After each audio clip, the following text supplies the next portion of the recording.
What's up, everybody? It's your boy Sir Splash, and been a long day, man. Personal reasons. I posted about it earlier.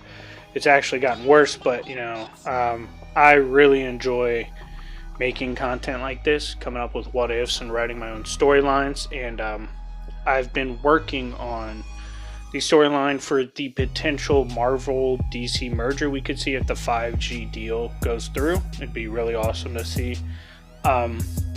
With that being said, 1,000 views, 1K views, and we will drop part 2 to this. I'll start working on it immediately. This crossover event for me is called Ultimate Crisis. This is Chapter 1, Greed Be Our Downfall.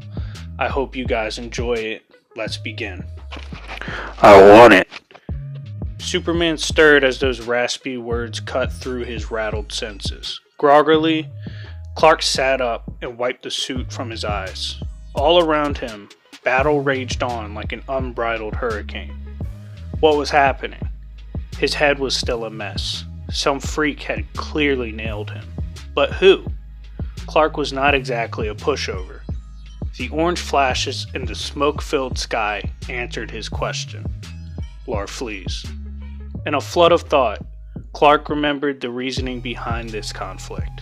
Batman had brought the League together and warned him of a power source he had found in Gotham. It was a crystal, he explained. This crystal gave off power levels that he said made Darkseid himself look like a useless ant. The crystal was to remain untouched while Bruce figured out a way to properly remove it and contain that type of power. Of course, this crystal was beyond gorgeous and shiny. With that in mind, it should not have been a surprise to anyone when Larfleeze came riding in with his orange army of constructs, the personification of greed licking his lips in anticipation. The League rallied and attacked. Even Lantern Corps members flooded in. Larfleeze had remained undeterred. As Clark had attempted to put Larfleeze in a headlock, the orange monster hit him with a point-blank blast to the face. This is why Superman was where he was. Honing his senses, Clark could tell the battle was not going their way. John Stewart went crashing through a building to his left. Kyle Rayner went streaking away on his right. A mile or so out, the crystal gleamed wickedly. Superman rose to his feet and shook his head clear. As he took off to protect the crystal, time seemed frozen. Clark was giving it all he had. He could not let the crystal be compromised. As he pushed himself to his fullest, he faintly noticed an orange streak above him. He raised his arm to intercept the blast as he was thrown off balance. Though he maintained his speed, that very unbalancing gave Larfleeze all the opportunity he needed. Larfleeze wrapped his greedy little fingers around the crystal, and Clark screamed as existence itself seemed to explode. Larfleeze stirred as he slowly gathered his senses. Everything was white. Pure, white nothingness. The Orange Lantern rose to his feet and looked around. To his right was Superman, who was still out cold. He took a step towards the downed hero before a loud voice rang out. "Is this a game to you?" Larfleeze paused. His simple mind raced as he looked around frantically. He could not see anything or anyone. Who speaks to Larfleeze? "If you want a game so bad, I can give that to you." Larfleeze snarled at the disembodied voice. "I just want my crystal. It belongs to me." The voice cackled loudly at the demand. "If you win the game, you may have it. Do you agree to beginning this?"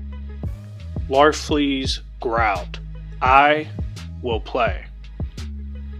The voice gave a chilling chuckle that even made the powerful Orange Lantern pause.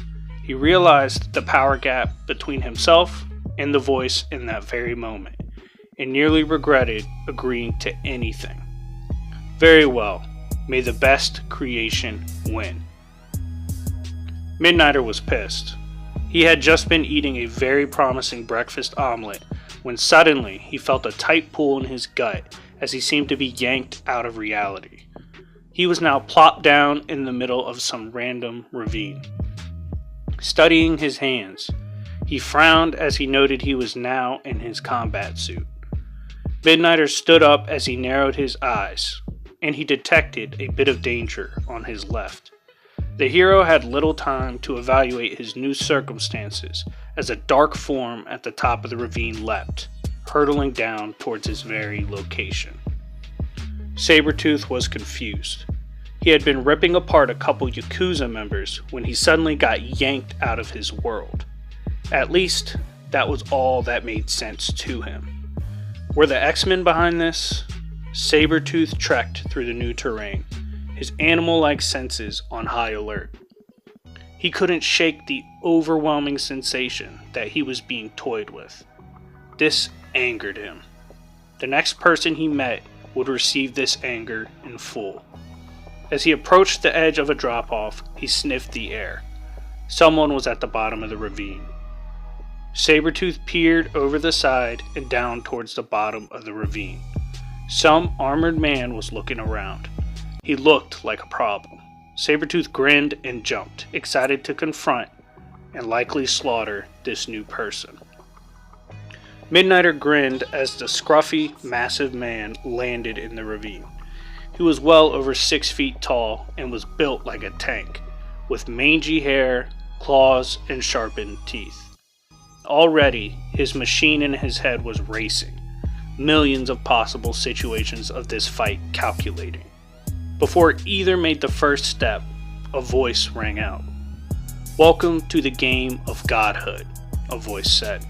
Both Midnighter and Sabretooth looked up in confusion. "Is that Morgan Freeman?" Midnighter called out. Sabretooth noted his opponent's sarcastic nature and growled. He would enjoy mutilating him. In this game, it is real simple. Whoever wins the fight moves on. If you move on, you will get closer and closer to godhood. True, unadulterated godhood. Be warned, this will not even be close to your first battle. No point in holding back just to get injured when you advance. Any questions, gentlemen? "Who are you?" Sabretooth snarled. The disembodied voice was silent for a moment. "I am the one even God fears. I am the one who controls the Omniverse. If you want enlightenment, simply win, Sabretooth." Sabretooth looked over at his opponent and growled. Godhood. All he had to do was kill random opponents. Sabretooth was definitely willing to do that. Licking his lips and flexing his claws, Sabretooth slowly advanced towards his opponent, determined to tear him to shreds. As the first battle began, Midnighter and Sabretooth remained unaware of just how massive in scope this omniversal battle royale truly was. This would be the ultimate crisis. Anyways, thank you guys for watching. Give me some predictions of the action going on in the comment section down below.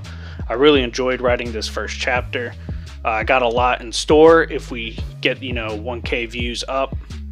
Hoping this, really picks up and helps my channel. Really love telling stories like these. I am going for world building and proper storytelling and character building. So you will see a lot of characters that are very popular and a lot of characters that I believe could catch fire if Marvel and DC crossed them over correctly. Anyways, thank you guys for watching. Like, subscribe, comment. It's been your boy Sir Splash, and I will see y'all later. Peace.